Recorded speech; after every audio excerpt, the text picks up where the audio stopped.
Friends, ಈ ಮೂವಿನ ನೀವು ಮೊದಲು ಥಿಯೇಟರ್ನಲ್ಲಿ ನೋಡಿ, ಆಮೇಲೆ ಈ ವಿಡಿಯೋ ನೋಡಿ. ಇವತ್ ನಾವು ಟಾಕ್ಸಿಕ್ ಸಿನಿಮಾನ ಪೂರ್ತಿಯಾಗಿ ಎಕ್ಸ್ಪ್ಲೇನ್ ಮಾಡೋಣ ಅಂತಿದೀವಿ. ಸಿನಿಮಾ ಶುರುವಾಗೋದು 1955ರಲ್ಲಿ ಒಂದು ಸರ್ಕಸ್ ಸೀನ್ ನಿಂದ. ಇಲ್ಲಿ ನಮ್ಗೆ ನಾದಿಯಾ ಅನ್ನೋ ಹುಡುಗಿ ಸಿಗ್ತಾಳೆ. ಅವಳು ತನ್ನ ಮಗನಿಗೆ ಏನೋ ಹೇಳ್ತಾ ಇರ್ತಾಳೆ. ಇವತ್ತು ನಿನ್ನ ಅಪ್ಪ ಬರ್ತಾ ಇದ್ದಾರೆ. ಇಷ್ಟು ವರ್ಷ ಆದ್ಮೇಲೆ ನಿಂಗೆ ಅವ್ರು ಭೇಟಿಯಾಗತ್ತೆ. ಇವತ್ತೇ ಅವ್ರು ನಿಂಗೆ ನಿನ್ ಹೆಸರು ಕೊಡ್ತಾರೆ ಅಂತ ಹೇಳ್ತಾಳೆ. ನಾದಿಯಾ ಇದೇ ಸರ್ಕಸ್ನಲ್ಲಿ ಕೆಲಸ ಮಾಡ್ತಾ ಇರ್ತಾಳೆ.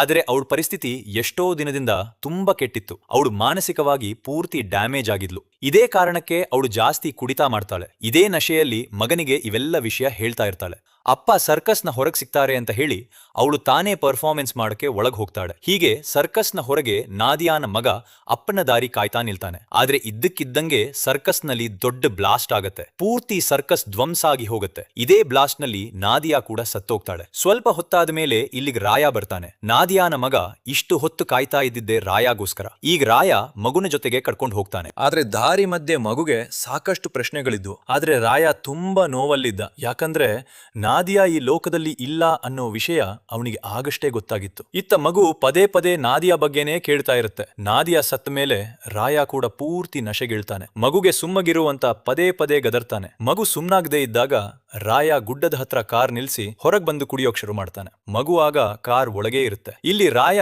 Hand break ಹಾಕಿರಲ್ಲ. ಇದೇ ಕಾರಣಕ್ಕೆ ಕಾರ್ ಜಾರಿ ನೇರ ಕಣಿವೆಗೆ ಬೀಳುತ್ತೆ. ಆಮೇಲೆ ಕತೆ ಫ್ಲಾಶ್ ಬ್ಯಾಕ್ಗೆ ಹೋಗುತ್ತೆ 1947ಕ್ಕೆ. ಆವಾಗ ದೇಶ ಸ್ವತಂತ್ರ ಆಗಿತ್ತು. ಆದ್ರೆ ಗೋವಾ ಇನ್ನೂ ಪೋರ್ಚುಗೀಸರ ಕೈಯಲ್ಲೇ ಇತ್ತು. ಅಲ್ಲಿ ಆಗಾಗ ಮಾಫಿಯಾ ಆಟ ನಡೀತಾ ಇರುತ್ತೆ. ಜನ ಸಾಯೋದು ಮಾಮೂಲಿಯಾಗಿತ್ತು. ಗೋವಾದಲ್ಲಿ 2 ದೊಡ್ಡ ಮಾಫಿಯಾ ಗ್ಯಾಂಗ್ ಇರುತ್ತೆ. ಅವರ ಹೆಸರು ಸೆಬಾಸ್ಟಿಯನ್ ಮತ್ತೆ ಫರ್ನಾಂಡಿಸ್. ಇಬ್ರು ಅಣ್ಣ ತಮ್ಮ. ಆದ್ರೆ ಇಬ್ರಿಗೂ ಅಷ್ಟಕ್ಕಷ್ಟೇ. ಒಂದಿನ ಫರ್ನಾಂಡಿಸ್ ನ ಮಗ ಸಾಯ್ತಾನೆ. ಇದನ್ನ ನೋಡಿ ಫರ್ನಾಂಡಿಸ್ಗೆ ಅನ್ಸುತ್ತೆ ಸೆಬಾಸ್ಟಿಯನ್ ತನ್ನ ಪರ ನಿಂತು ಮಗನ ಫ್ಯೂನರಲ್ಗೆ ಬರ್ತಾನೆ ಅಂತ. ಆದ್ರೆ ಹಂಗಾಗಲ್ಲ. ಫ್ಯೂನರಲ್ಗೆ ಎಲ್ಲಾ ಸೇರಿದಾಗ ಇದ್ದಕ್ಕಿದ್ದಂಗೆ ರಾಯ ಮತ್ತೆ ಗಂಗಾ ಎಲ್ಲರ ಮೇಲೆ ಅಟ್ಯಾಕ್ ಮಾಡ್ತಾರೆ. ಫರ್ನಾಂಡಿಸ್ ಜೊತೆ ಸಾಕಷ್ಟು ಜನ ಇದ್ರು. ಆದ್ರೆ ರಾಯ ಗಂಗಾ ಇಬ್ರು ಸೇರಿ ಎಲ್ಲರನ್ನೂ ಕ್ಲೀನ್ ಮಾಡ್ತಾರೆ.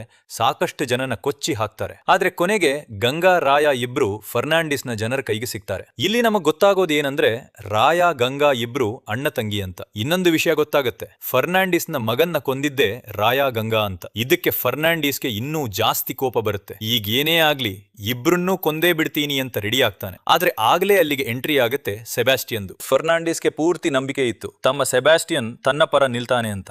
ಆದ್ರೆ ಹಂಗೇನೂ ಆಗ್ಲಿಲ್ಲ. ಯಾಕಂದ್ರೆ ಸೆಬಾಸ್ಟಿಯನ್ ಇಲ್ಲಿ ರಾಯಾನ ಸೈಡ್ ತಗೊಳ್ತಾನೆ. ಸೆಬಾಸ್ಟಿಯನ್ ಹೇಳ್ತಾನೆ, ನೋಡು ಅಣ್ಣ ತಮ್ಮ ಅನ್ನೋದು ಬೇರೆ ವಿಷಯ. ಆದ್ರೆ ಯಾರದ್ದೋ ಸೇಡಿನ ಮಧ್ಯೆ ನಾನು ಬರಲ್ಲ. ಆ ಬೋಲಿ ಮಕ್ಕಳು ಏನ್ ಬೇಕಾದ್ರೂ ಮಾಡ್ಕೊಳ್ಳಿ ಅಂತ. ಇದೇ ಕಾರಣಕ್ಕೆ ಸೆಬಾಸ್ಟಿಯನ್ ರಾಯಾನ ಸೈಡ್ಗೆ ಬಂದು ರಾಯ ತನ್ನ ತಂಗಿ ಗಂಗಾ ಜೊತೆ ಸೇರಿ ಫರ್ನಾಂಡಿಸ್ ನ ಕೊಲ್ಲಿಸ್ತಾನೆ. ಇಲ್ಲಿ ಗೊತ್ತಾಗೋದೇನೆಂದ್ರೆ ಫರ್ನಾಂಡಿಸ್ ನ ಜನ ಗಂಗಾಗೆ ತುಂಬಾ ಕೆಟ್ಟದ್ದು ಮಾಡಿದ್ರು. ಇದೇ ಕಾರಣಕ್ಕೆ ಈ ಅಣ್ಣ ತಂಗಿ ಫರ್ನಾಂಡಿಸ್ ನ ಪೂರ್ತಿ ಗ್ಯಾಂಗ್ ಕ್ಲೀನ್ ಮಾಡೋಕೆ ಇಳಿದಿದ್ರು. ಆಮೇಲೆ ಸೆಬಾಸ್ಟಿಯನ್ಗೆ ಅನ್ಸುತ್ತೆ ರಾಯ ಗಂಗಾ ತನ್ನ ಜೊತೆ ಕೆಲಸ ಮಾಡಿದ್ರೆ ಚೆನ್ನಾಗಿರುತ್ತೆ ಅಂತ. ಗಂಗಾ ರಾಯ ಕೂಡ ಒಪ್ಕೊಳ್ತಾರೆ. ಯಾಕಂದ್ರೆ ಇಂಥ ಕೆಲಸದಲ್ಲಿ ಅವರು ಪಕ್ಕಾ ಎಕ್ಸ್ಪರ್ಟ್. ಈಗ ಅವರು ಸೆಬಾಸ್ಟಿಯನ್ ಜೊತೆ ಕೆಲಸ ಶುರು ಮಾಡ್ತಾರೆ. ಸೆಬಾಸ್ಟಿಯನ್ ಈಗ ಗೋವಾದ ಅತಿ ಪವರ್ಫುಲ್ ವ್ಯಕ್ತಿ ಆಗ್ತಾನೆ. ಮುಂದೆ ನೋಡಿದ್ರೆ ಸೆಬಾಸ್ಟಿಯನ್ಗೆ ಎಲಿಜಬೆತ್ ಅನ್ನೋ ಒಬ್ಳು ಮಿಸ್ಟ್ರೆಸ್ ಇರ್ತಾರೆ. ಎಲಿಜಬೆತ್ ನ ತಮ್ಮ ಟೋನಿ ಇಬ್ರು ಸೆಬಾಸ್ಟಿಯನ್ ಜೊತೆನೇ ಕೆಲಸ ಮಾಡ್ತಾ ಇರ್ತಾರೆ. ಸೆಬಾಸ್ಟಿಯನ್ಗೆ ಇಬ್ರ ಮೇಲೂ ಬಹಳ ನಂಬಿಕೆ. ಯಾಕಂದ್ರೆ ಎಷ್ಟೋ ವರ್ಷದಿಂದ ಜೊತೆಗಿದ್ದಾರೆ. ಇಲ್ಲಿವರೆಗೂ ಒಂದು ಸಲ ಕೂಡ ಮೋಸ ಮಾಡಿಲ್ಲ. ಇದೇ ಕಾರಣಕ್ಕೆ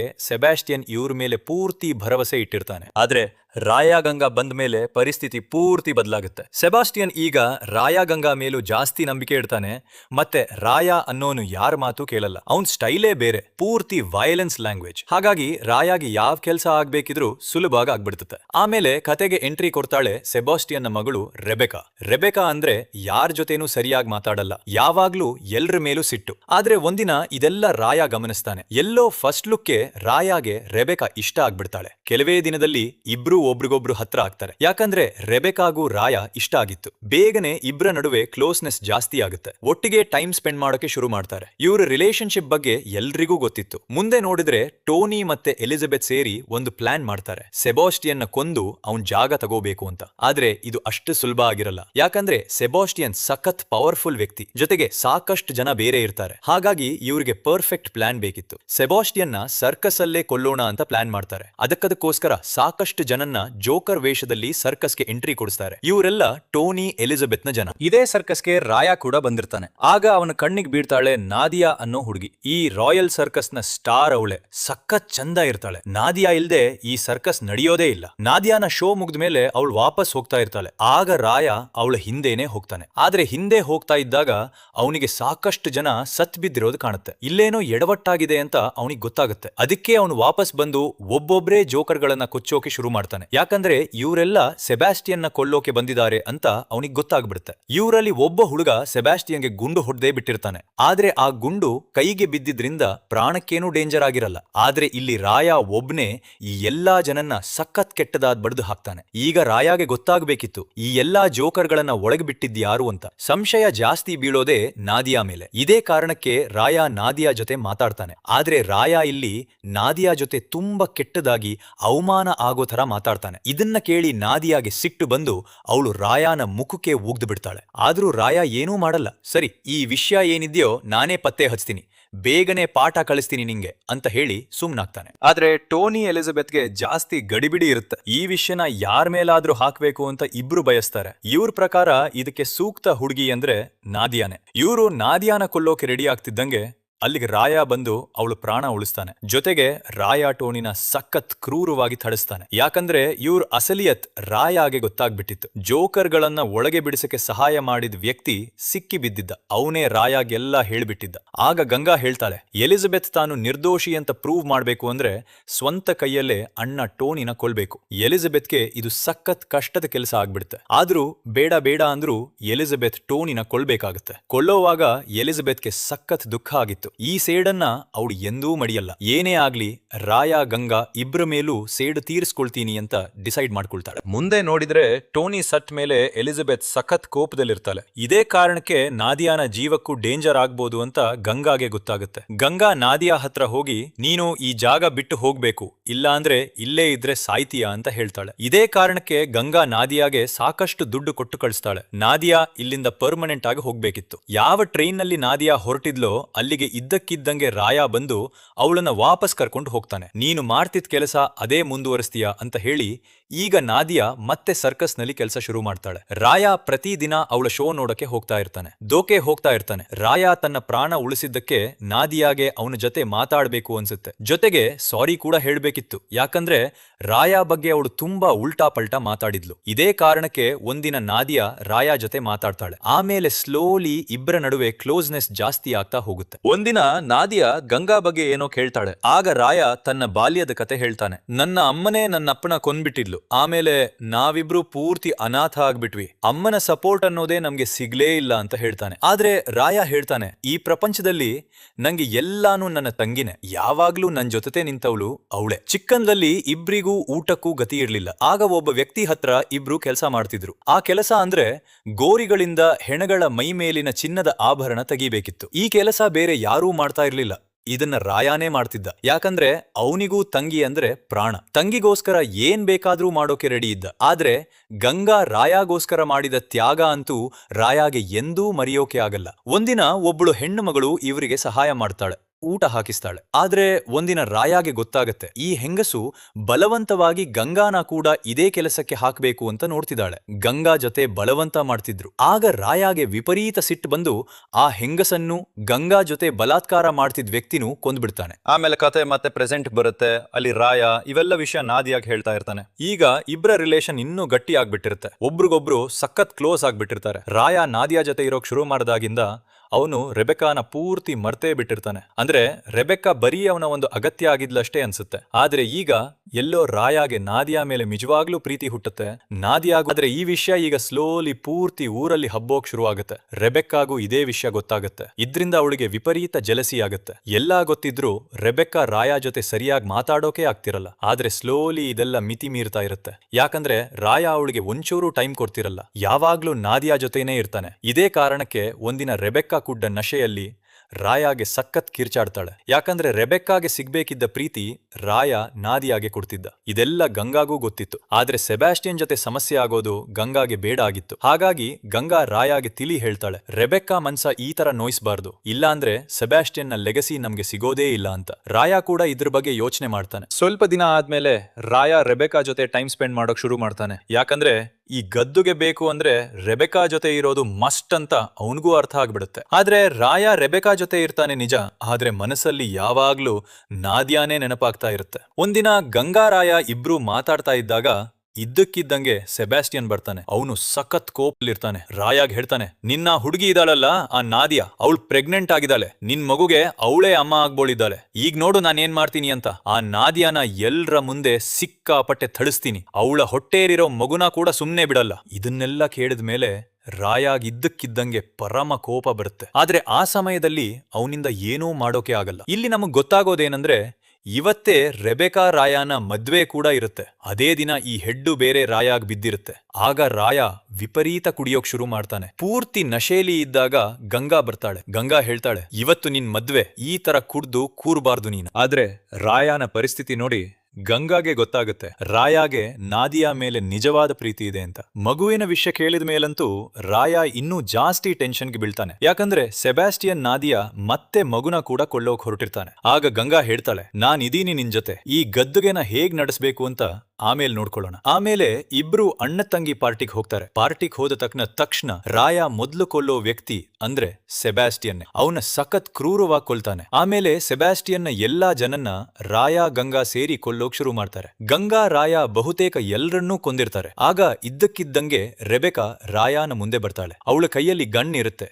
ಇವೆಲ್ಲ ಅವಳು ನೋಡ್ಬಿಟ್ಟಿರ್ತಾಳೆ. ತನ್ನಪ್ಪ ಸೆಬಾಸ್ಟಿಯನ್ನ ಕೊಂದಿದ್ದು ರಾಯಾನೇ ಅಂತ ರೆಬೆಕ್ಕಾಗೆ ಗೊತ್ತಾಗ್ಬಿಟ್ಟಿರುತ್ತೆ. ಆಗ ರೆಬೆಕ್ಕಾ ರಾಯಾಗೆ 4 ಗುಂಡು ಹೊಡ್ಬಿಡ್ತಾಳೆ. ಇದ್ರಿಂದ ಅವನು ಸಖತ್ ಗಾಯಗೊಳ್ತಾನೆ. ಆದ್ರೆ ಕೊನೆಗೆ ಗಂಗಾ ರೆಬೆಕ್ಕಾನ ಹಣೆಗೆ ಗುಂಡು ಹೊಡೆದು ಅವಳ ಪ್ರಾಣ ತೆಗಿತಾಳೆ. ಆಮೇಲೆ ಗಂಗಾಗೆ ಏನಾದ್ರೂ ಮಾಡಿ ರಾಯಾನ ಬದುಕುಳಿಸ್ಬೇಕಿತ್ತು. ಅವಳು ರಾಯಾನ ಆಸ್ಪತ್ರೆ ಕರ್ಕೊಂಡು ಹೋಗ್ಬೇಕು ಅಂತಿರ್ತಾಳೆ. ದಾರಿ ಮಧ್ಯೆ ಗಂಗಾ ರಾಯಾಗೆ ಒಂದೇ ಒಂದು ಮಾತು ಹೇಳ್ತಾಳೆ, ನಿನ್ಗೋಸ್ಕರ ನಾನು 100 ಸಲ ಸತ್ತಿದ್ದೀನಿ, ಈಗ ಒಂದ್ಸಲ ನೀನು ನನ್ಗೋಸ್ಕರ ಬದುಕಬೇಕು. ದಾರಿ ಮಧ್ಯೆ ಹೋಗ್ತಿದ್ದಾಗ ಸೆಬಾಸ್ಟಿಯನ್ನ ಸಾಕಷ್ಟು ಜನ ಇವ್ರನ್ನ ಬೆನ್ನಟ್ಟಿ ಬರ್ತಿರ್ತಾರೆ. ಜಾಸ್ತಿ ಸಂಖ್ಯೆಯಲ್ಲಿ ಇರ್ತಾರೆ. ಇದ್ರಿಂದ ಗಂಗಾಗೆ ಗೊತ್ತಾಗತ್ತೆ ಇವ್ರ ಜೊತೆ ಫೈಟ್ ಮಾಡಕ್ ಆಗಲ್ಲ ಅಂತ. ಆದ್ರೆ ತನ್ನ ಅಣ್ಣನ ಆದ್ರೂ ಬದುಕುಳಿಸ್ಬೋದು ಅಂತ. ಹಾಗಾಗಿ ಗಂಗಾ ಒಂದ್ ಕಡೆ ನಿಂತ್ಕೊಂಡು ಇವ್ರು ಫೇಸ್ ಮಾಡಕ್ ರೆಡಿ ಆಗ್ತಾಳೆ. ಜೊತೆಗಿದ್ದ ಒಬ್ಬ ಸಂಗಡಿಗನಿಗೆ ಹೇಳ್ತಾಳೆ, ರಾಯಾನ ಸೇಫ್ ಆಗಿ ಇಲ್ಲಿಂದ ಕರ್ಕೊಂಡು ಹೋಗು ಅಂತ. ಸ್ವಲ್ಪ ಹೊತ್ತಾದ ಮೇಲೆ ರಾಯ ಪೂರ್ತಿ ಗುಣಮುಖ ಆದಾಗ ಅವನು ಗೊತ್ತಾಗತ್ತೆ ಈ ಪ್ರಪಂಚದಲ್ಲಿ ಈಗ ತನ್ನ ತಂಗಿ ಗಂಗಾ ಇಲ್ಲ ಅಂತ. ಇದ್ನ ಕೇಳಿ ರಾಯಾಗೆ ಪಿಚ್ಚಾದಂಗಾಗತ್ತೆ. ಯಾಕಂದ್ರೆ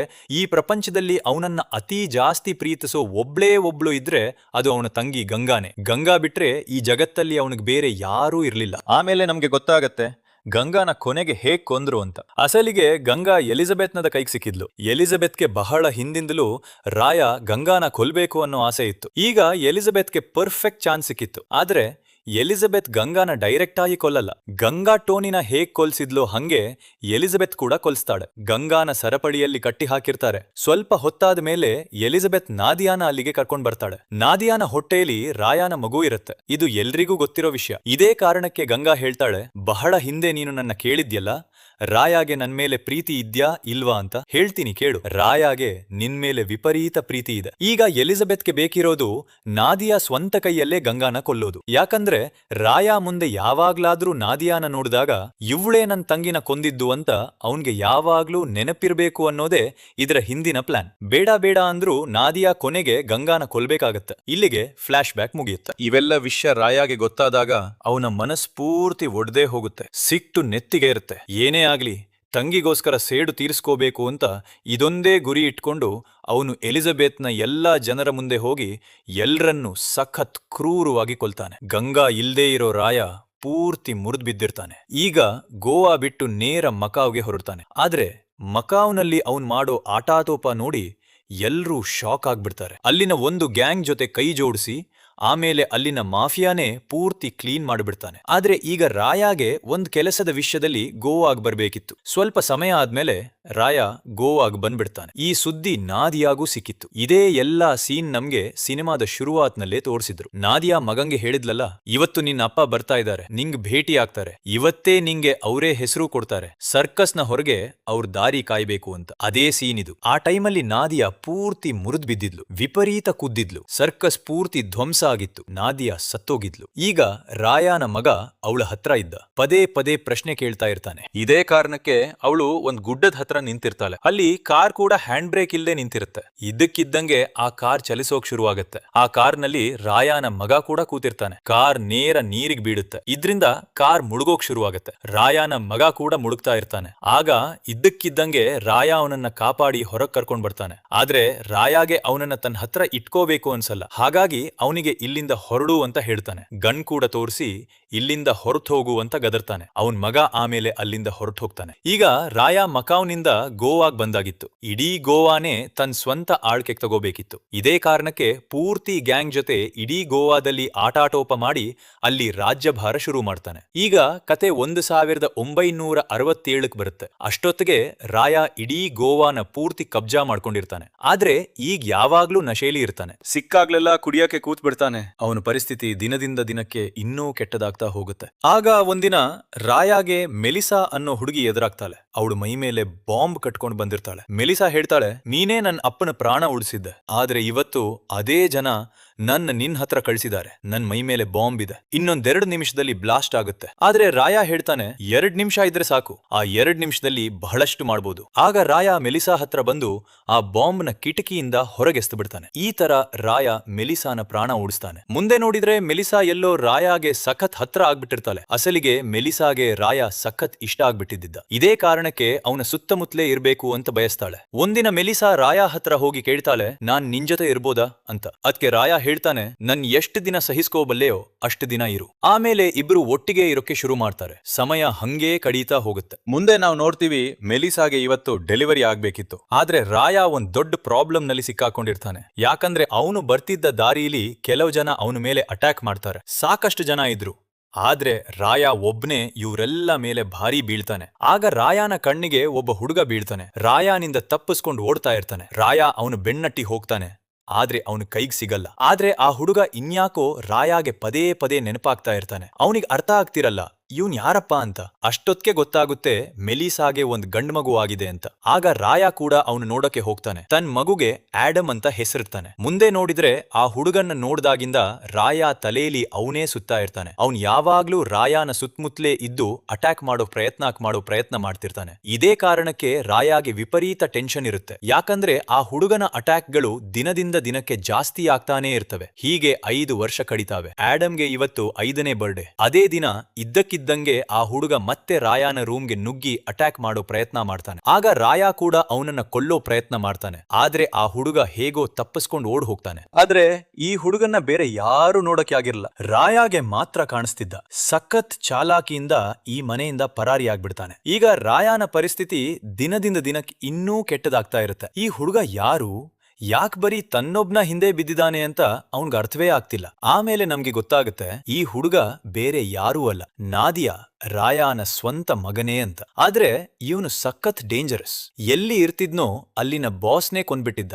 ಈಗ ಅವನ್ಗೆ ಇರೋ ಒಂದೇ ಟಾರ್ಗೆಟ್ ಅಂದ್ರೆ ರಾಯ. ಏನೇ ಆಗ್ಲಿ ರಾಯನ ಕೊಲ್ಬೇಕು ಅಂತ ಪಣ ತೊಟ್ಟಿರ್ತಾನೆ. ಮುಂದೆ ನೋಡಿದ್ರೆ ಆ ಹುಡುಗ ತನ್ನ ಸ್ವಂತ ಮಗ ಅಂತ ರಾಯಾಗೂ ಗೊತ್ತಾಗ್ಬಿಟ್ಟಿರುತ್ತೆ. ಆದ್ರೆ ಸ್ವಂತ ಮಗ ಯಾಕೆ ತನ್ನ ಪ್ರಾಣ ತಗಬೇಕು ಅಂತ ಬಯಸ್ತಿದ್ದಾನೆ ಅಂತ ಅವನ್ಗೆ ಅರ್ಥ ಆಗ್ತಿಲ್ಲ. ಒಂದಿನ ಆ ಹುಡುಗ ರಾಯನ ಮಗ ಆಡಮ್ನ ಕಿಡ್ನಾಪ್ ಮಾಡಿ ಕರ್ಕೊಂಡು ಹೋಗ್ಬಿಡ್ತಾನೆ. ಆಗ ರಾಯ ಅವನ ಬೆನ್ನಟ್ಟಿ ಹೋಗ್ತಾನೆ. ಬೆನ್ನಟ್ಟಿ ಹೋದ್ಮೇಲೆ ಇಬ್ರು ಎದುರುದ್ರಾದಾಗ ಇಬ್ರ ನಡುವೆ ಜೋರಾದ ಫೈಟ್ ನಡೆಯುತ್ತೆ. ಇಬ್ರು ಒಬ್ರ ಮೇಲೊಬ್ರು ಭಾರಿ ಬೀಳ್ತಿರ್ತಾರೆ.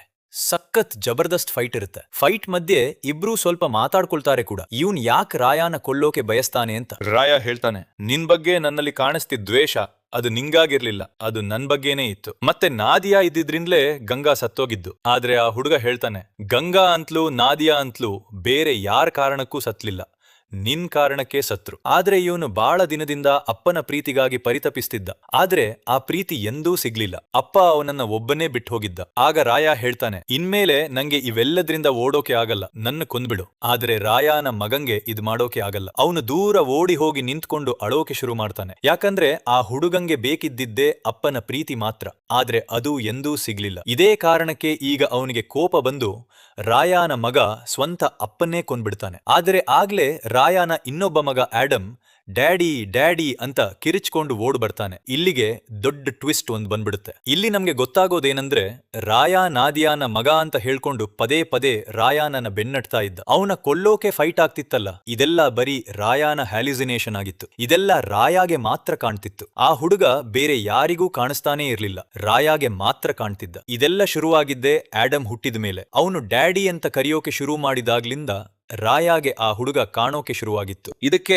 ಕಾರಣನೂ ಹೇಳ್ತಾರೆ. ಸರ್ಕಸ್ ಪೂರ್ತಿ ಧ್ವಂಸ ಆದಾಗ ರಾಯ ತನ್ನ ಮಗನ್ನ ಕರ್ಕೊಂಡು ಹೋಗಿದ್ನಲ್ಲ, ಆ ಗುಡ್ಡದಿಂದ ಕಾರ್ ಆ ಕಣಿವೆಗೆ ಬಿದ್ದಿತ್ತಲ್ಲ, ಆಗ್ಲೇ ಆ ಕಣಿವೆಯಲ್ಲಿ ರಾಯನ ಮಗ ಸತ್ ಹೋಗಿದ್ದ. ರಾಯಾಗೆ ಅವನನ್ನ ಬದುಕುಳ್ಸೋಕೆ ಆಗಿರ್ಲಿಲ್ಲ. ಆದ್ರೆ ರಾಯಾಗೆ ಯಾವಾಗ್ಲೂ ಅನ್ಸ್ತಾ ಇತ್ತು ತಾನು ಅವನನ್ನ ಬದುಕುಳಿಸಿದೆ ಅಂತ. ಇದೇ ಕಾರಣಕ್ಕೆ ರಾಯಾಗೆ ಅವನ ಕನಸು ಬೀಳೋಕ್ ಶುರುವಾಗಿತ್ತು. ಅವನನ್ನ ಕಲ್ಪಿಸ್ಕೊಳ್ತಾನೇ ಇದ್ದ. ಸಿಂಪಲ್ ಆಗಿ ಹೇಳ್ಬೇಕಂದ್ರೆ ಮಗ ಸತ್ ಹೋದ ಮೇಲಿಂದ ರಾಯಾಗೆ ಶಾಕ್ ಆಗಿ ಕೂತ್ಬಿಟ್ಟಿತ್ತು. ಆ ಶಾಕ್ ನಿಂದ ಅವನಿಗೆ ಹೊರಗ್ ಬರೋಕೆ ಆಗ್ತಿರ್ಲಿಲ್ಲ. ಪ್ರತಿ ಕ್ಷಣಾನೂ ಅವನು ತನ್ನ ಮಗನ ಕಲ್ಪಿಸ್ಕೊಳ್ತಿದ್ದ. ಅವನು ತನ್ನ ಹಿಂದೆ ಬಿದ್ದು ಕೊಲ್ಲೋಕೆ ಬಯಸ್ತಿದ್ದಾನೆ ಅಂತ. ಇಲ್ಲಿವರೆಗೂ ಆಗಿರೋ ಎಲ್ಲಾ ಫೈಟ್ಗಳು ರಾಯಾನ ಕಲ್ಪನೆಯಲ್ಲಿ ಮಾತ್ರ ಆಗಿತ್ತು. ಅಸಲಿಗೆ ಆ ಫೈಟ್ ಒಂದ್ಸಲಾನೂ ನಡೆದೇ ಇರ್ಲಿಲ್ಲ.